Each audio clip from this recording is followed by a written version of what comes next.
Mga kaibigan, good afternoon. Ito po ang tinatawag na Goa Camarines Sur.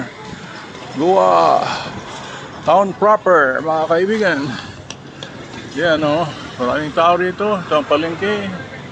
Bibili ka ng prutas dyan sa kabila. Medyo ulan na, kaya mabilisan tayo. Mga tindahan po rito ay siksik.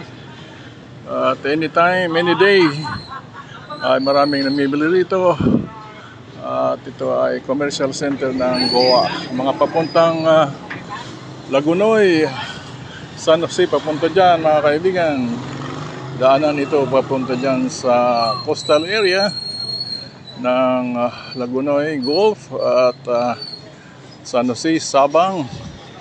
At dito naman, pag dito naman tayo sa kabila ay papuntang Naga City, Legazpi at Manila. Alright mga kaibigan. So ito, nandito tayo sa lugar na ito. At doon kasama ko ay pumunta dyan sa unahan mga kaibigan. So yan lamang mga kaibigan ating content na simple lamang. At nagpapasalamat sa inyo lahat. Please continue watching and please subscribe. Thank you very much mga kaibigan and see ya. God bless.